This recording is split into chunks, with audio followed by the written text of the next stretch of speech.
ایک گاؤں میں علی نام کا ایک لڑکا اور عائشہ نام کی ایک لڑکی رہتے تھے۔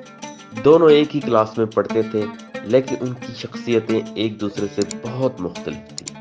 علی بہت خاموش اور شرمیلا تھا، جبکہ عائشہ ہمیشہ ہنستی مسکراتی اور دوسروں کے ساتھ مہربان رہتی تھی۔ ایک دن علی اسکول سے گھر جاتے ہوئے اچانک گر گیا اور اس کی کتابیں زمین پر بکھر گئیں۔ کچھ بچوں نے اس پر ہنسنا شروع کر دیا، لیکن عائشہ فوراً اس کے پاس پہنچی اور اس کی کتابیں اٹھانے میں مدد کی۔ عائشہ نے مسکراتے ہوئے کہا، فکر نہ کرو، کبھی کبھی گرنا سب کے ساتھ ہوتا ہے۔ علی جو اکثر نظر انداز کیا جاتا تھا، عائشہ کی اس مہربانی سے حیران ہوا۔ اس نے شرماتے ہوئے اس کا شکریہ ادا کیا اور پھر عائشہ کے ساتھ چلنے لگا۔ اگلے کچھ دن میں عائشہ علی کو ہر روز مسکرا کر ملتی اور دونوں کی دوستی ہو گئی۔ جیسے جیسے ان کی دوستی ہوئی، علی کلاس میں زیادہ پر اعتماد ہونے لگا۔ اسے احساس ہوا کہ ایک چھوٹا سا مہربان عمل اس کی زندگی کو بدل سکتا ہے۔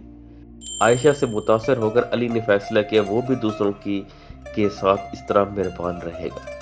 ایک دن اسکول میں ایک نیا طالب علم آیا جو بہت گھبرایا ہوا اور تنہا لگ رہا تھا۔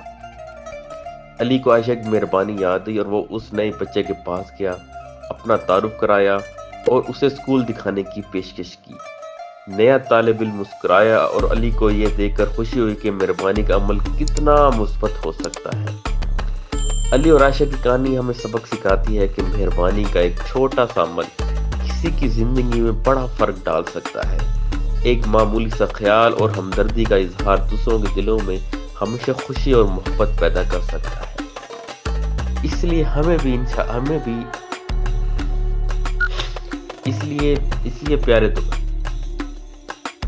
پیارے دوستوں، ہمیں بھی ہمیشہ دوسروں کے ساتھ مہربانی اور اچھا سلوک کرنا چاہیے، تاکہ یہ چھوٹی سی مہربانی دوسروں تک جاتی ہے اور اس میں زندگی کو بدلنے کی طاقت ہوتی ہے، اور یہ دوسروں کی زندگی میں اچھا ایک پیغام لے کر آتی ہے۔